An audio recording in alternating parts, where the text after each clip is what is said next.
In this video, we are going to start with a new chapter called Complex Geometry. Though we have done complex geometry in previous lectures, but in this lecture, I am going to elaborate this topic in detail. So, this particular topic is very important for serious aspirants for IIT JEE. Even if you don't do this topic in this chapter, you can appear for other engineering entrance examination. But in IIT JEE, there are questions which are related to complex geometry. So if you want to know the chapter in details and to have a very good grip on this chapter, you should do complex geometry seriously. Okay, so we will start this topic with some basic things that we have already covered in previous videos. That is, suppose if I say there are 2 points is Z1 and Z2, this all we have done, but I'm just revising it very quickly. Let us say this angle is theta, then we say that argument of Z2 by Z1 is your theta, right? What I have told you that the angle we always measured in anti-clockwise direction. Here the arrow has started from the vector Z1 and it has ended at Z2. And I told you in the previous video that you must remember in this way that we always start from the denominator and we reaches in the numerator. In that case, we take this theta as positive. Otherwise, this measurement will be in the clockwise direction. We have to take it negative. Right? Now, suppose if there are, say, this is a Z1, this is a Z2, and this is a Z3, and this is a Z4, right? Now, if this angle, if we consider, let us say this is theta, I have already considered it in anti-clockwise direction, right?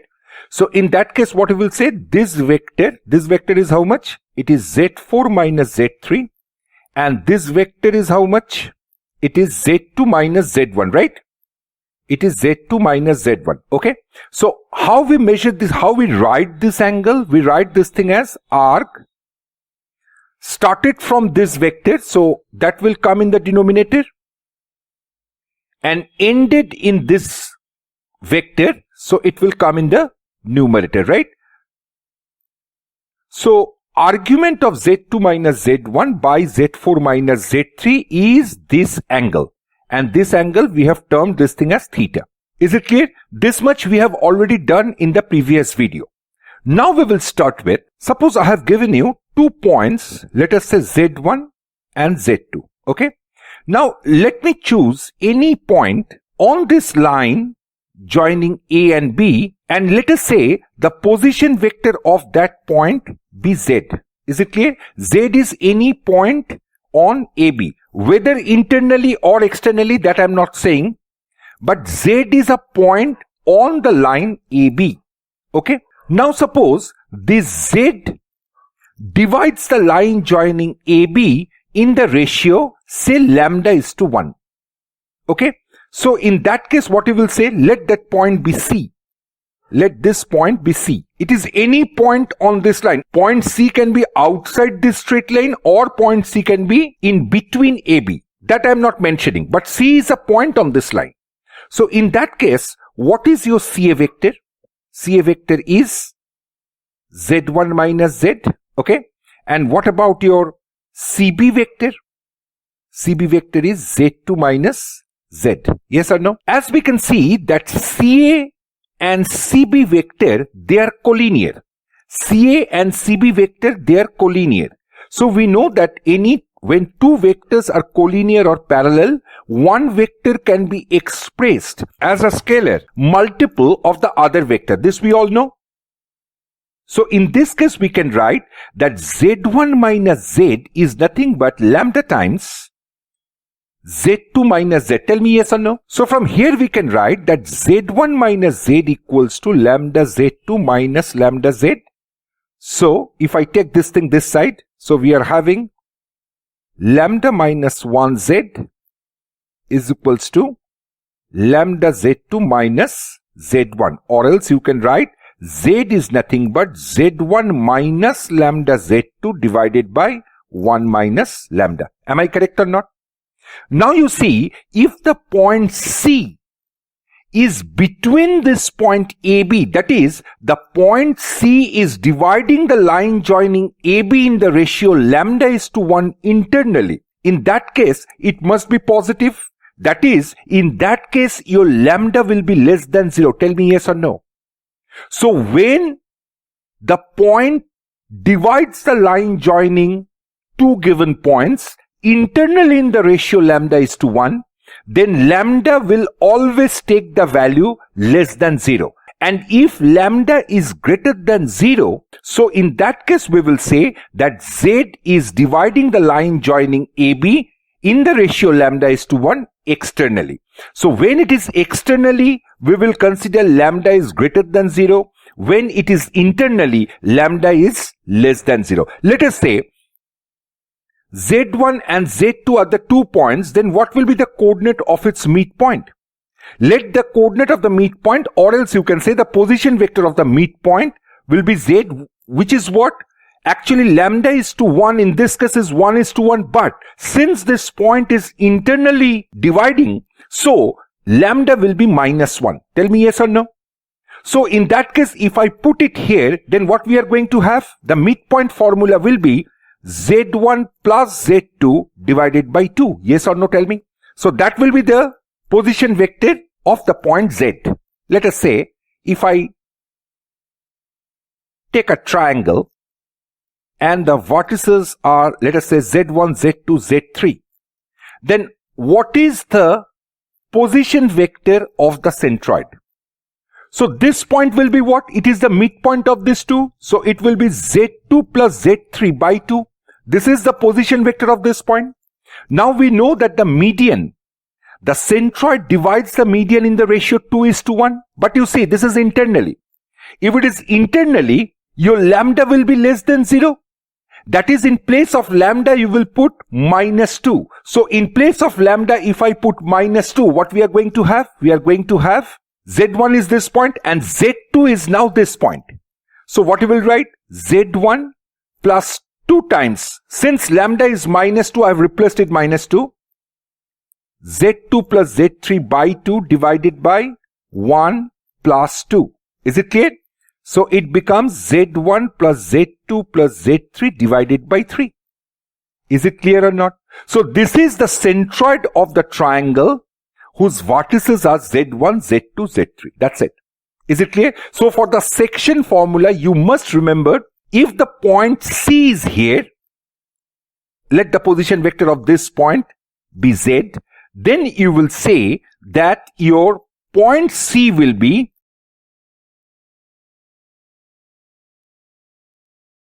Z1 minus lambda of Z2 divided by 1 minus lambda.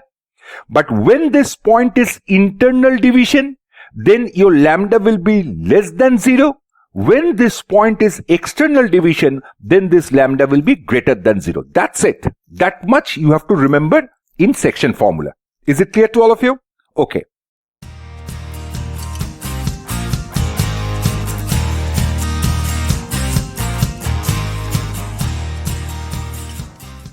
Now let us come for condition for collinearity. That is, there are 3 points, let us say Z1, Z2 and Z3. What is the condition that these 3 points will be collinear? That is, these 3 points lie on a straight line. Is it clear? So that's exactly what we are going to do right now. Let us assume for a time being that this Z2 is not on this line. That is, they are not collinear. Let us say Z2 is here. So if I join these 2 points, look at carefully. This is the angle. So we will say that argument of Z3 minus Z2 by Z1 minus Z2. This is equals to theta. This is say theta. Is it clear? Theta is positive because I have measured the angle in anti-clockwise direction. So if this theta is 0 or pi, look at carefully. If this theta is 0 or pi, then what you will say? That there is no angle in between Z1, Z2 and Z2, Z3. Okay? So this angle vanishes. It means what? This point is now coming to the line joining Z1 and Z3. If this point is on the line joining Z1 and Z3, then only this angle theta will be either 0 or pi. Yes or no? So in that case, you will say that your Z1, Z2, Z3 are collinear. This is number one. Is it clear? If you find that this argument is nothing but your 0 or pi, then we will say they are collinear. In other words, we can say, this is the second point, we can say that Z3 minus Z2 by Z1 minus Z2 is purely real. Is purely real. Because if the argument is 0 or pi, what we have learned? Argument of any complex number, if it is 0 or pi, then what we say? That the point Z is on the real axis. So it is purely real. So therefore we will say that Z3 minus Z2 by Z1 minus Z2 is purely real. Yes or no? Number 3. Since it is purely real, I can say that this is nothing but, say K, where K is purely real. So from here we can say that Z3 minus Z2 equals to K times Z1 minus Z2. Tell me yes or no? Okay. Now in this case, your K cannot be equals to 0. Because if K becomes 0, then this right hand side will become 0. In that case, you will find that Z3 is equals to Z2. That is, this Z3 and Z2 will become the same point. But Z1, Z2, Z3 are the three distinct points on the line. So your K cannot be equals to 0. Not only that, K cannot be equals to 1 also.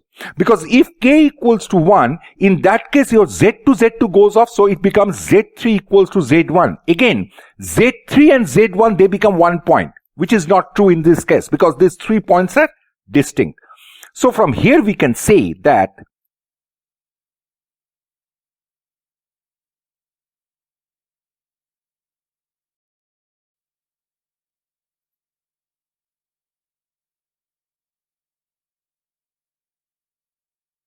is it clear?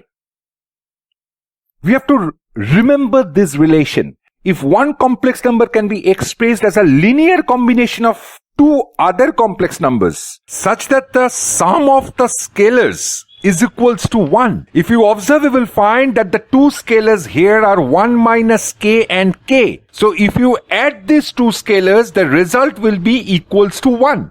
Then we say that Z1, Z2, Z3 are collinear. But remember one thing here.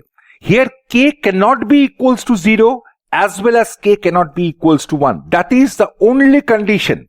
If it is so, and if you can express any vector in terms of the linear combination of the other two vectors, then absolutely these 3 points will be collinear. Is it clear or not? Absolutely.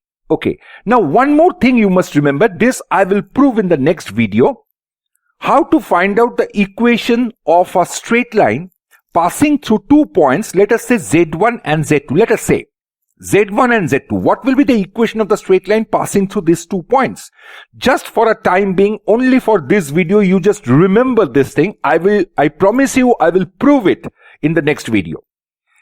The equation of the straight line in the complex plane will be Z, Z bar 1, Z1, Z1 bar 1, Z2, Z2 bar 1. Determinant of this will be equals to 0. And that is the equation of a straight line on a complex plane passing through 2 given points Z1 and Z2.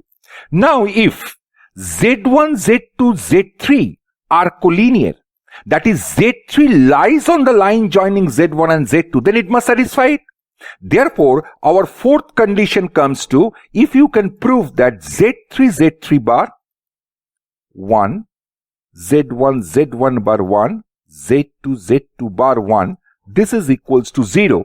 Or else you can write it in a little systematic way. It is Z1, Z1 bar 1, Z2, Z2 bar 1, Z3, Z3 bar. It's all same because the right hand side is 0. So if this condition holds true, then also you can say that these 3 points are collinear. Okay. The position vector on the complex plane is Z1, Z2, Z3. Okay. These 3 points will be collinear. Absolutely perfect. So you have to remember these 4 conditions in which 3 points become collinear. It's okay? Now,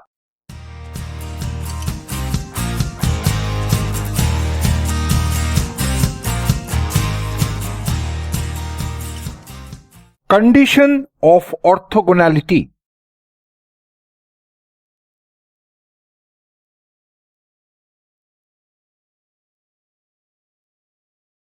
Suppose there are 4 points on a complex plane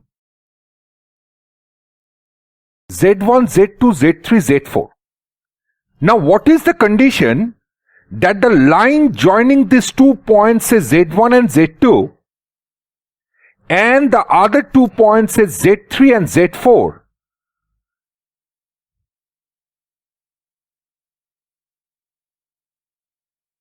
will intersect each other at right angles? What do you mean by orthogonality? When these 2 lines intersect each other at right angles, we say that these 2 lines intersect each other orthogonally. Is it clear? Now we have to find out the condition that the line joining Z1 and Z2 and the line joining Z3 and Z4 are at right angles. That is this angle if it is pi by 2 or minus pi by 2, whichever. If I take in anti-clockwise direction, it will be pi by 2. If it is in clockwise direction, it will be minus pi by 2. But the main fact is that the angle between these 2 lines is 90 degrees. That's it. So what should be the condition? Now you see, this angle can be written as argument Z4 minus Z3 by Z2 minus Z1, which is equals to here pi by 2 or minus pi by 2. Is it clear? This angle can be written as argument Z4 minus Z3 by Z2 minus Z1 equals to this angle will be either pi by 2 or minus pi by 2. Is it clear?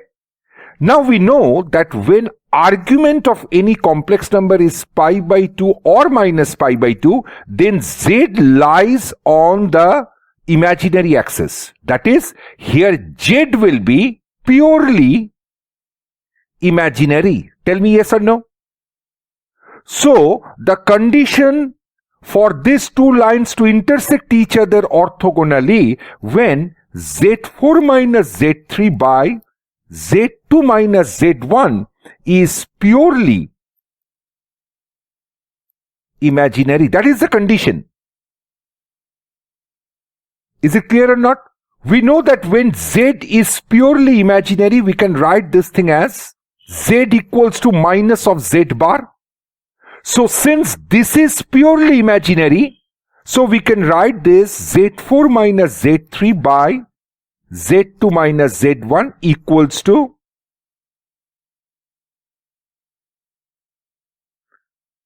whole bar and with a minus sign. And we can find out a condition from that. But that is not the question. The question is, you have to understand till this that your Z4 minus Z3 by Z2 minus Z1 will be purely imaginary. If required, this condition can be evaluated. That we will do according to our need, because here we are not going to remember any formula. You should know the condition when these 2 lines will intersect each other at right angles, and that exactly what we have done here. Okay, so simply remember that Z4 minus Z3 by Z2 minus Z1 will be purely imaginary when the line joining the points Z1, Z2 and Z3, Z4 are perpendicular to each other. Is it clear to all of you? Absolutely? Okay. Next is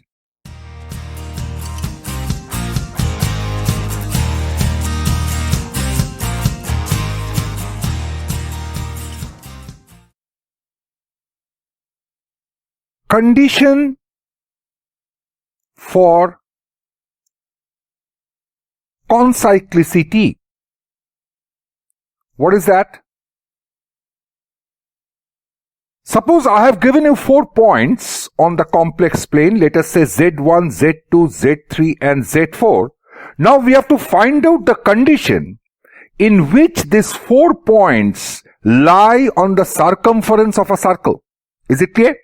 These 4 points will lie on the circumference of a circle. Let me consider that there are 4 points. Let us say this is Z1, Z2, Z3 and Z4. Is it clear? So this quadrilateral is a cyclic quadrilateral. Let me give a name. A, B, C, D. These are the 4 points associated with the complex numbers Z1, Z2, Z3, Z4 respectively. Now these 4 points are concyclic. Now we have to find out the condition when this thing is true. Okay. Now at this point, look at carefully. What is the angle at this point made by this and this vector? If we measure in the anti-clockwise direction, then we can write this angle as argument of Z2 minus Z1 by Z4 minus Z1. And what about the angle formed at the point Z3? If I take in the anti-clockwise direction, it will be Z4 minus Z3 by Z2 minus Z3. Clear? And you see the sum of these two angles, since ABCD is a cyclic quadrilateral, hence the sum of the opposite angles is always equals to 180 degree, that is pi. Yes or no? So what we can see from here, that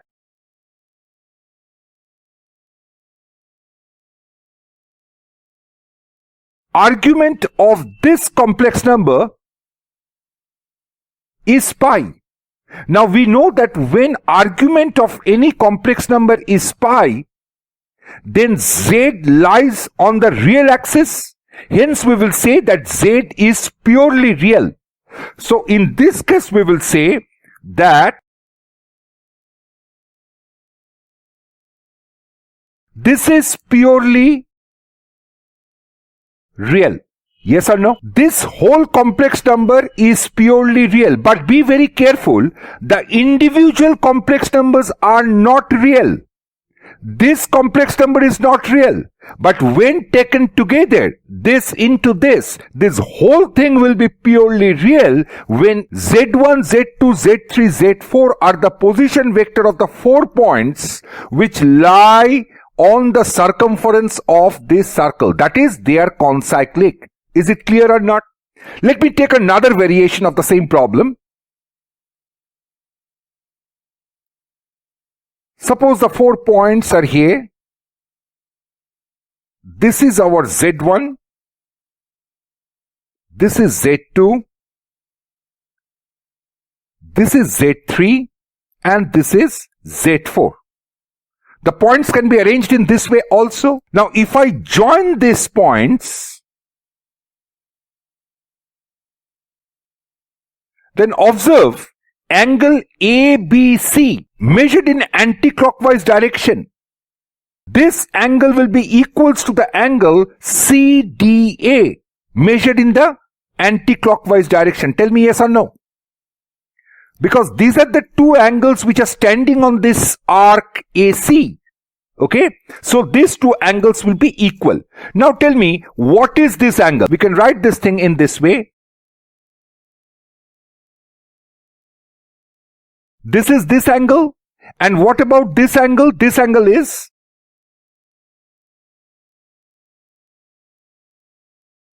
yes or no? Now these two angles are equal. Right? So what we can write?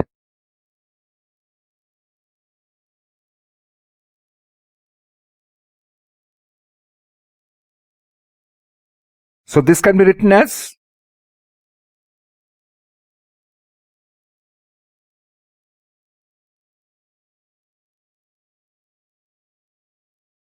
tell me yes or no. Argument of Z1 minus argument of Z2 is always written as argument of Z1 by Z2. So this is reduced to this. Now you see, in this case also the same thing we are getting here, which is now coming to 0. That is, this complex number is again purely real, because we know that argument of Z is when pi or 0. Complex number lies on the real axis, that is the x-axis, and whichever complex number lies on the x-axis is purely real. Therefore, from this diagram also we are getting that Z3 minus Z4 by Z1 minus Z4 into Z1 minus Z2 by Z3 minus Z2, which is exactly same as that. If we take a minus common, you are going to get the same expression. So in both these cases, this particular complex number will be purely real. Is it clear? Don't try to remember this formula. Remember the method. Whenever 4 points are given and they say that they are concyclic, you can apply either whether the problem is associated with this one or this one. You can solve it accordingly, and you should know the logic that this expression which you get after simplification doing the same thing, that will be purely real. Is it clear? Absolutely.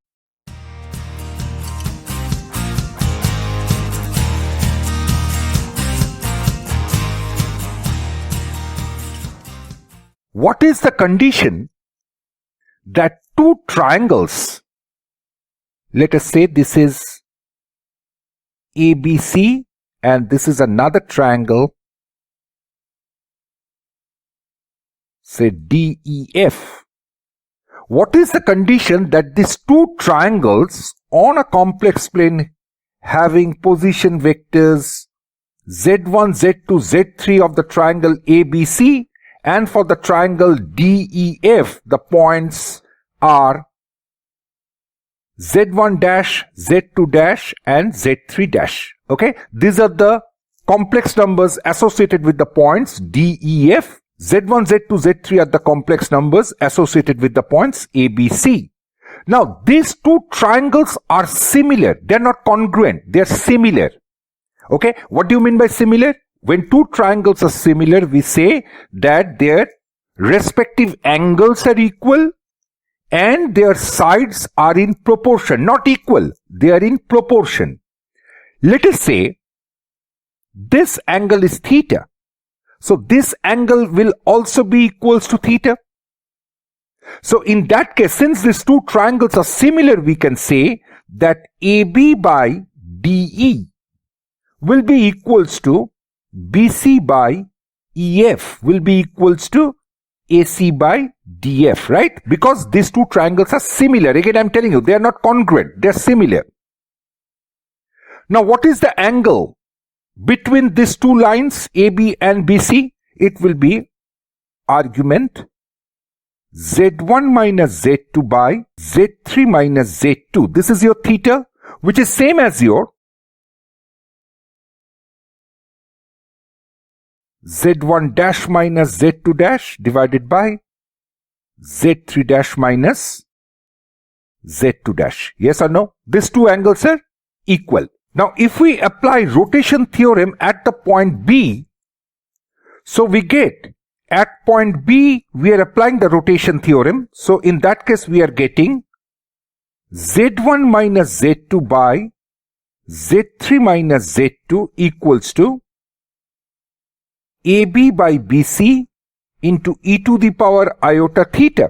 Similarly, if we apply the rotation theorem at point E, then we are having Z1 dash minus Z2 dash divided by Z3 dash minus Z2 dash, which is equals to dE by EF into e to the power iota theta. Is it clear? So we can say, since AB by BC is equals to DE by EF, look it carefully. From this we can say AB by BC is equals to DE by EF. Okay. So these two quantities, they are same.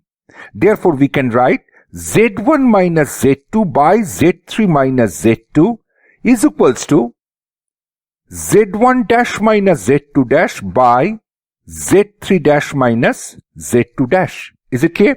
Now, if I cross multiply, what we are going to have?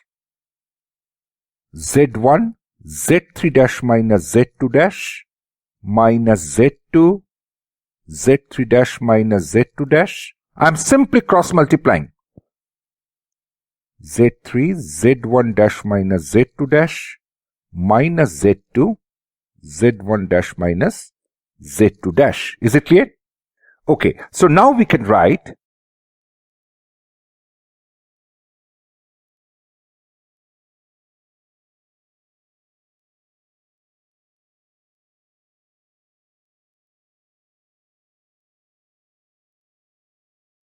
equals to 0. Okay?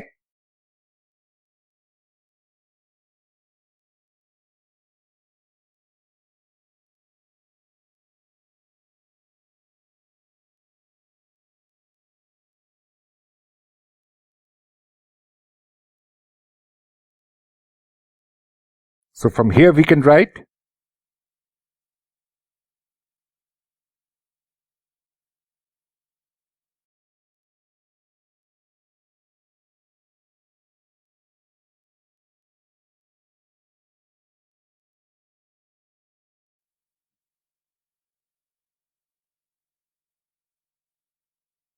is it okay? So if I take a minus common, so we are having from here I'm taking if I take a minus common, this thing will be positive, but if I take a minus outside, it will be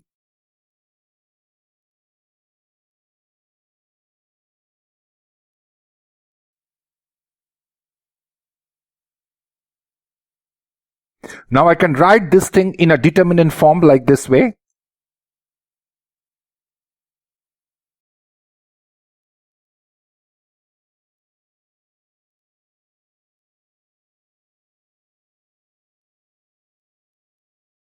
Is it okay? Now this is the condition when two triangles having vertices at z1, z2, z3 and z1 dash, z2 dash, z3 dash respectively on a complex plane will be similar when this determinant is equals to 0. Is it okay?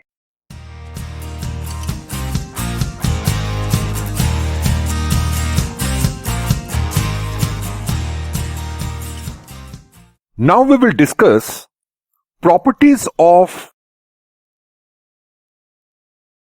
equilateral triangle in context to complex numbers. Let us say ABC is an equilateral triangle on the complex plane associated with the complex number z1, z2, z3 respectively. Right? Now, since it is an equilateral triangle, so two things we know, that the three sides AB, AC and BC, they are equal, and these three angles are equal. These two things we know. So as AB equals to BC equals to CA, so we can write in terms of complex numbers that the distance between A and B, which is mod of z1 minus z2, which is equals to mod of z2 minus z3, which is equals to mod of z3 minus z1. Yes? Because mod of z1 minus z2 means what? The distance between z1 and z2, that is the distance AB. Is it clear? So this is the first condition that we must remember for all the equilateral triangle. This is a common thing. Right? Number 2. Suppose if I square all the terms that we got right now, so we are getting something like this. Let us say this is K. So from this one we can write, this is K, that implies what?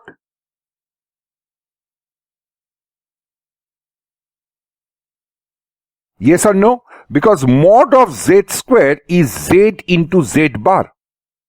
So from here we can write z1 minus z2 into z1 bar minus z2 bar, that is K. That implies z1 bar minus z2 bar is K by z1 minus z2. Is it clear? Similarly, from this one you can say z2 bar minus z3 bar is K by, and from this one you can say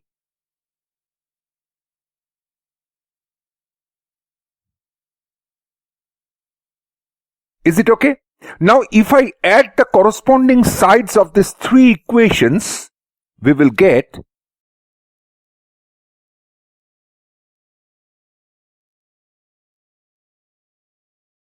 which is equals to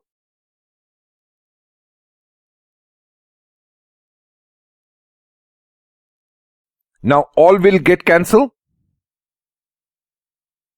So it's coming to 0. Now if I divide k with both sides, we are getting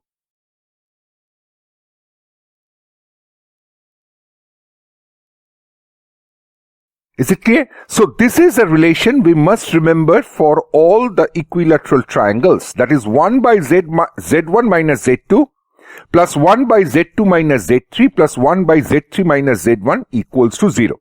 Is it okay? Now the third property of an equilateral triangle, which is very, very important, I have already discussed and proved in the rotation theorem lecture. So those who have not seen that video, I will suggest to see that video to understand this proof. For any equilateral triangle, z1 square plus z2 square plus z3 square is always equals to z1 z2 plus z2 z3 plus z3 z1. Okay? This is so very important property for an equilateral triangle, because for any triangle having vertices z1, z2, z3, if you only prove this thing, z1 square plus z2 square plus z3 square equals to z1, z2 plus z2, z3 plus z3, z1, you can easily say that triangle is an equilateral triangle. Is it clear? So this proof, I am not going to do it here. Please see my rotation theorem video where I have proved this one. So, the fourth property which we must remember is that we got that z1 square plus z2 square plus z3 square minus z1 z2 minus z2 z3 minus z3 z1, that is equals to 0. Okay? Now, we all know that 1 plus omega square is 0 and omega cube is 1. Where omega is a cube root of unity. So in this case we can write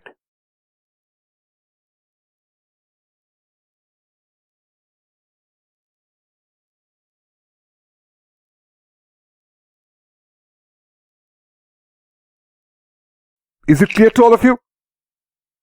Now I'm taking common z1 from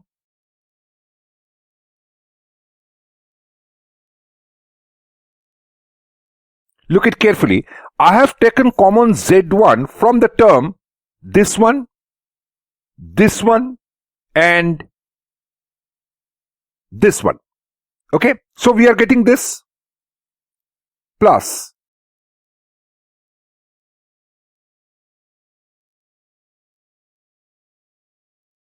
now this common I have taken from, look it carefully, this one, actually it is coming to omega cube z2 square. Omega cube is 1. So z2 square means it is z2 square omega cube, right? So from there I have taken z2 omega square common. And from the last one I have taken common from this one. It is actually omega z2 z3. We can write this thing as omega to the power 4 z2 z3 because omega to the power 4 is nothing but omega. It's omega cube into omega. Omega cube is 1. So that gives you only omega. So from there I have taken common z2 omega square. And I am taking common. We are left with z1 omega z2 omega square z3. Look it carefully. This I have taken common from. This is z1 z3 omega. I have taken common this thing from this part. Then it is omega square z2 z3. I've taken common from this part. And the last one is omega cube z3 square, which I have taken common from this one. Is it clear? Because this is again z3 square means it is omega cube z3 square.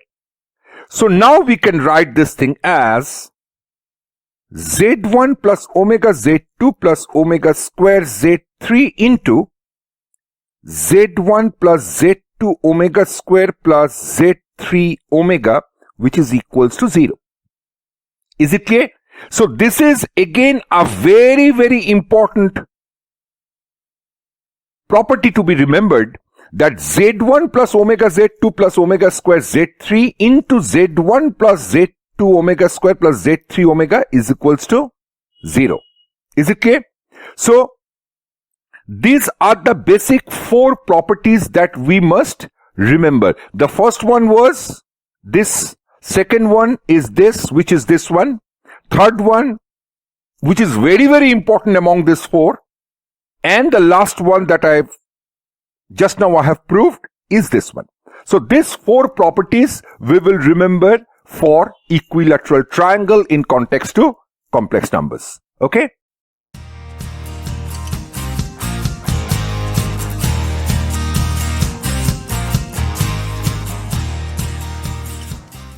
See this problem. Let A, B, C represent the numbers -2 plus iota, 1 minus 3 iota and minus 5/3 iota respectively. Show that A, B, C are collinear.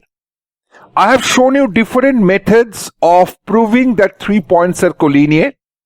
Here we are applying, you can try other methods also, but here I am trying to do it by writing one complex number in terms of a sum of scalar multiples of other complex numbers.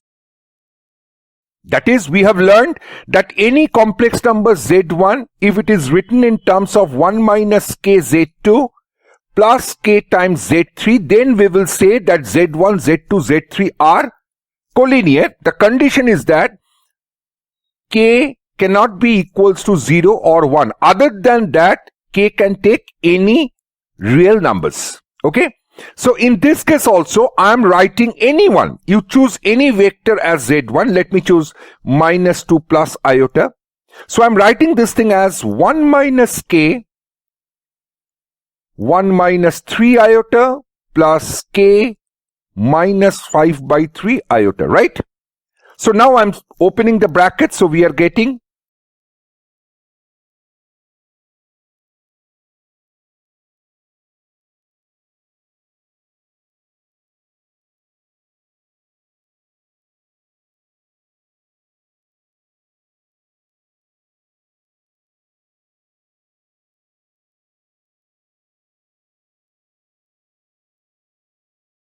now we can compare the real and the imaginary part. So here we are writing 1 minus k is -2 and -3 minus 4k/3 equals to 1. So from here we are getting the value of k as 3, and from here we are getting the value of k as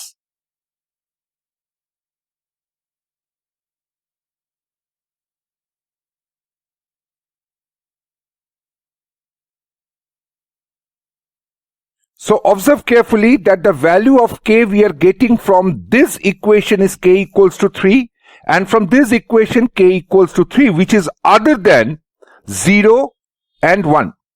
Okay? So since the value of k from these two equations are same and it is not equals to 0 and 1, hence we can easily say that the points A, B, C are collinear. Is it clear? Okay, let us take another problem. See this problem. If Z1, Z2, Z3 are the vertices of ABC, of a triangle ABC, then prove that it is right angled at A if and only if Z1 minus Z2 into Z3 bar minus Z1 bar is purely imaginary. Is it clear? So we have to prove that the triangle ABC is a right angled triangle, right angle at A. This is Z1, this is Z2, and this is Z3. So right angled at A if and only if Z1 minus Z2 into Z3 bar minus Z1 bar is purely imaginary. Means this vector and this vector, they are perpendicular to each other. That is, they are orthogonal. Right?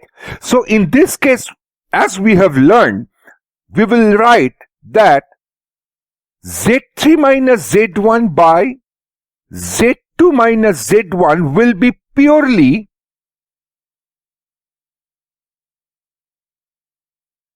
imaginary. Tell me yes or no. This is exactly what we have learned. Ki when the two vectors are orthogonal to each other, then this angle is 90 degree, and as I have proved that this complex number will be purely imaginary, then only we will say that these two vectors are orthogonal to each other. Is it clear? This implies z2 minus z1 by z3 minus z1. This is also purely imaginary.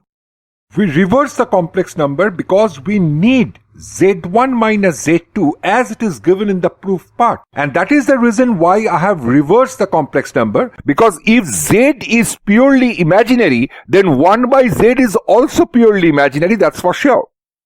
So from here we can write z1 minus z2 by z1 minus z3 is purely imaginary.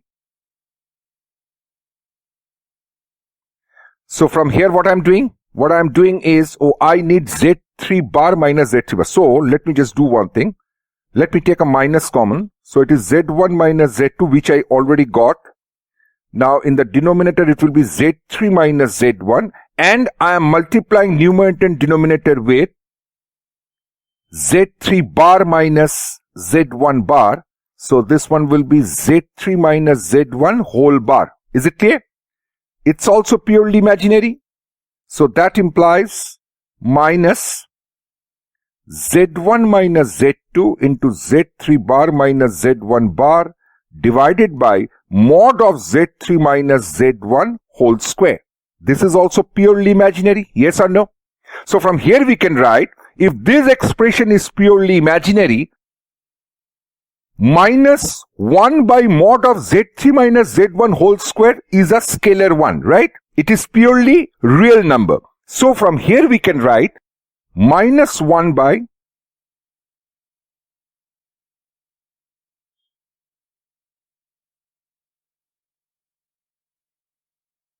is purely imaginary. So that implies z1 minus z2 into z3 bar minus z1 bar is purely imaginary. Tell me yes or no. I have, because this is completely a real one, purely real one. So I can write the other part is purely imaginary. It's a common thing. We are considering a complex number, say az, which is purely imaginary. But here a is purely real. It means that z is purely imaginary. Tell me yes or no. If az is purely imaginary where a is purely real, then you can easily say that z is purely imaginary. That's exactly what I have done here. Is it clear? So I have proved that if ABC is a right angle triangle, right angle at A, then this expression, this complex number is purely imaginary one. Proved. Is it clear or not? Okay. Let us take another problem. Consider the point Z1, which is 1 plus iota, Z2 minus 1 plus iota, Z3 minus 1 minus iota, and Z4 1 minus iota. Prove that these 4 points are concyclic. Okay. So I will suggest all the students, before starting of proving any 4 points to be concyclic or not, it is always advisable to check whether the 3 points out of these 4 points are collinear or not. That you have to check first, because if the 3 points are collinear, then no use of checking whether they will be concyclic or not. Because if 3 points out of these 4 points are collinear, then there is no question of concyclicity of those 4 points. But in this problem, I am not going to check the collinearity of these 3 points, because it can be seen easily from this Argand plane that these 4 points are not collinear. Check it. Z1 is 1 plus iota, means it is in the first quadrant. The coordinate of the point Z1 will be 1, 1. The coordinate of point Z2 on the Argand plane is minus 1, 1. That is somewhere it is in the second quadrant. Z3 is minus 1, minus 1. It is in the third quadrant. And Z4 is 1, minus 1, which is in the fourth quadrant. Am I correct? So we are getting a square on the Argand plane. Now we have to prove that these 4 points Z1, Z2, Z3, Z4, they are concyclic, means they are lying on the circumference of the same circle. Okay? As I have told you that we can show this one in two ways.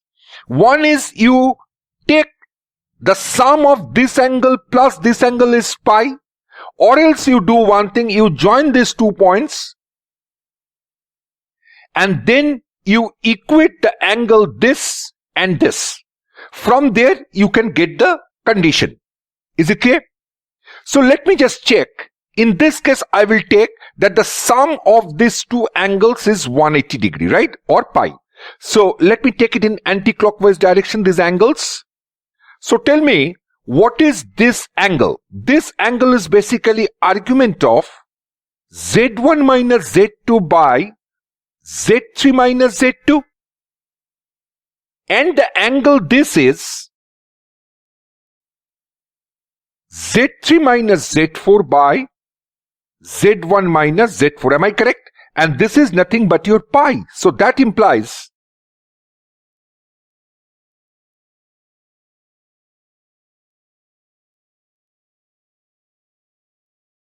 that is argument of this complex number is pi, means that this is purely real. Okay? So if we can prove that this complex number is purely real, then we can easily say that these 4 points, that is Z1, Z2, Z3, Z4 are concyclic. Is it clear? Okay, now let us try this. Z1 minus Z2 is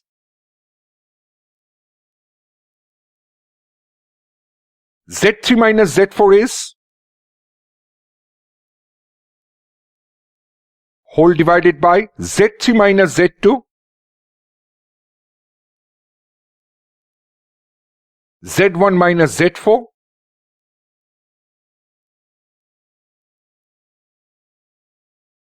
So if we simplify, what we are going to have in the numerator,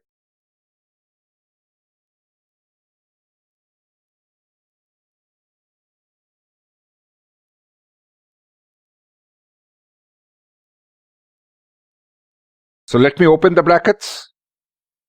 This one will be actually 2. From this one we are going to have minus 2. In the denominator we are having this 1 goes off, so it is minus 2 iota. Minus 2 iota, and for this one 1 goes off, again it is 2 iota. Is it clear? So we are having what? Minus 4 by minus 4 iota square. So it is coming to 1 by iota square, which is nothing but minus 1, which is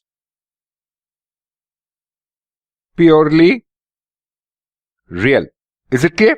Since we have proved that this complex number is purely real, hence we can say that Z1, Z2, Z3, Z4 are concyclic. Is it clear? Let us take another problem.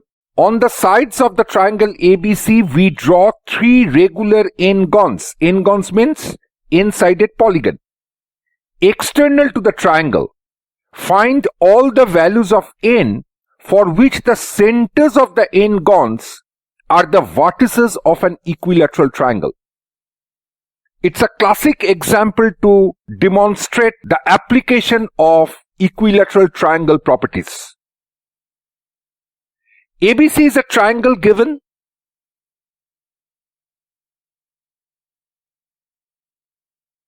Now on these 3 sides outside the triangle, we are drawing n-sided polygon on each side.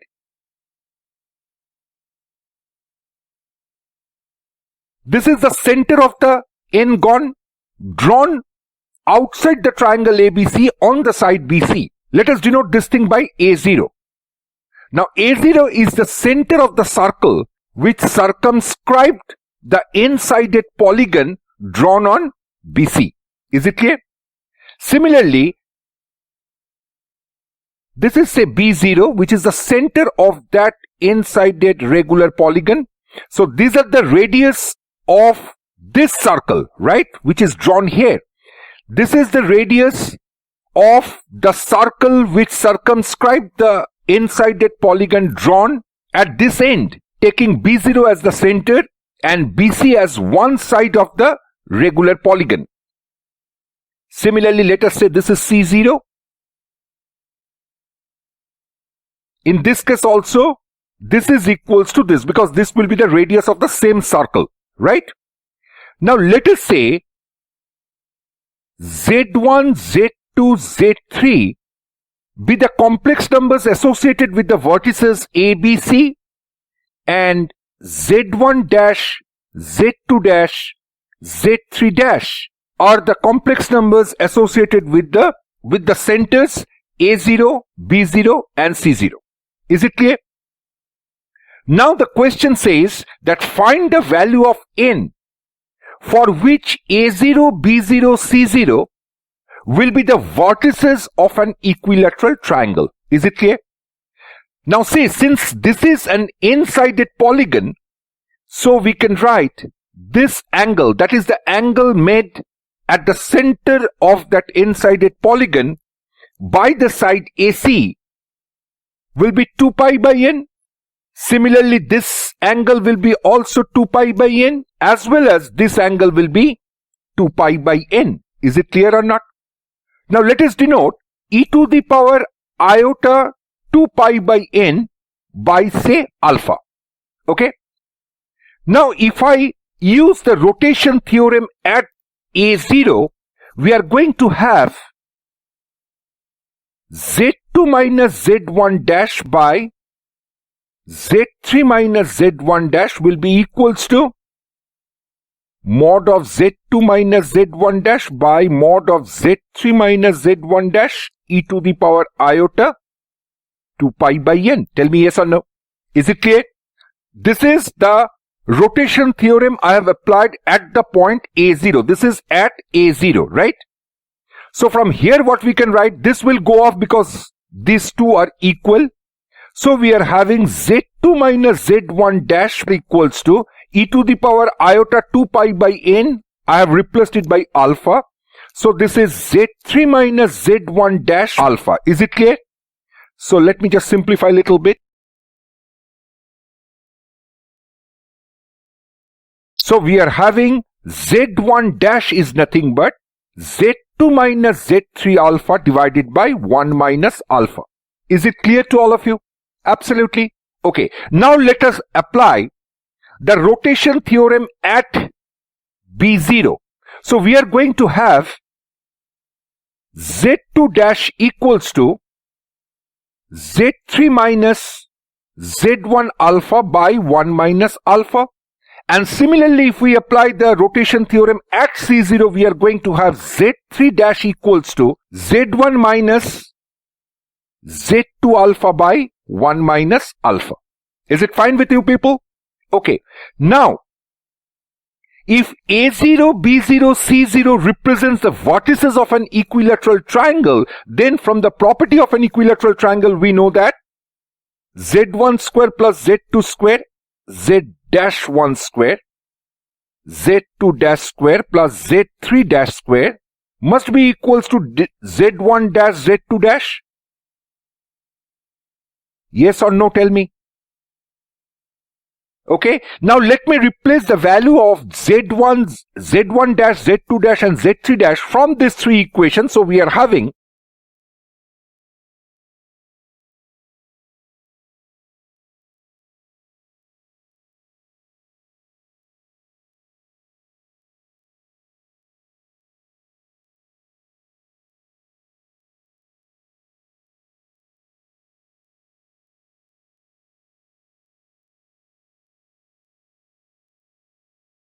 I have simply replaced the values of Z1 dash, Z2 dash and Z3 dash from these three equations, right? Now I will go for simplification. Look it carefully.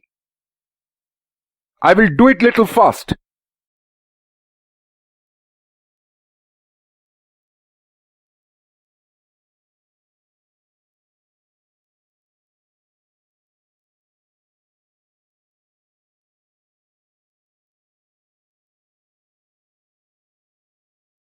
Is it okay?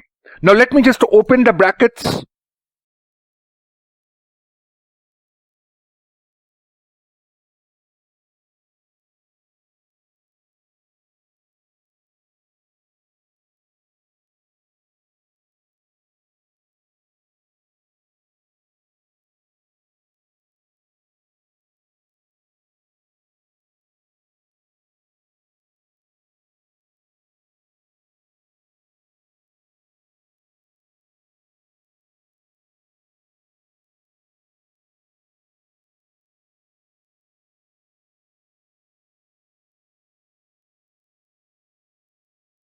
Now let me take everything in the left hand side, and by taking common we are getting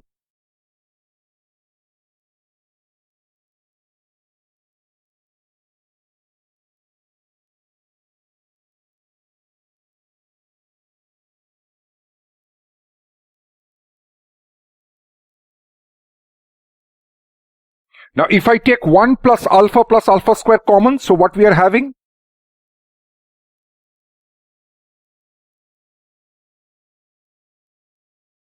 Is it clear? So either this is 0 or this is 0. But this is 0. This you cannot say definitely. Because this will be 0 when because Z1, Z2, Z3 are the vertices of a triangle. Now of this triangle ABC.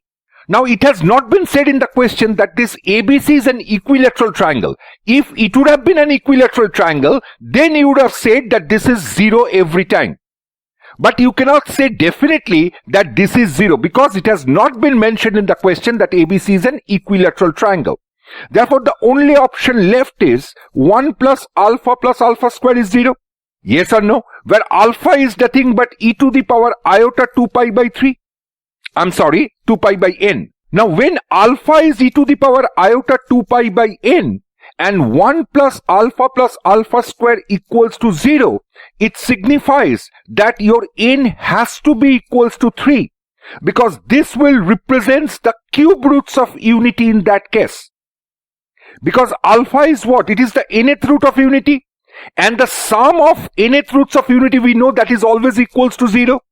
Now here it is 1 plus alpha square is 0, it implies that n has to be 3 over here. Is it clear? Therefore, the required value of n must be equals to 3 so that the center of that n-gons, that is A0, B0, C0 will represent the vertices of an equilateral triangle. Now think about it. If the question would have been like this, 1 plus alpha square plus alpha cube is 0. Let us say for an example. In that case, your alpha is again e to the power iota 2 pi by n. Okay, this is the nth root of unity. But in that case, 1 plus alpha square plus alpha cube equals to 0 would have implied that n will be equals to 4. Because that will be the fourth root of unity such that the sum of those roots will become 0. Is it clear to all of you? Okay. So that's all for this video. See you in my next video with part 2 of complex geometry. Till then, goodbye and take care.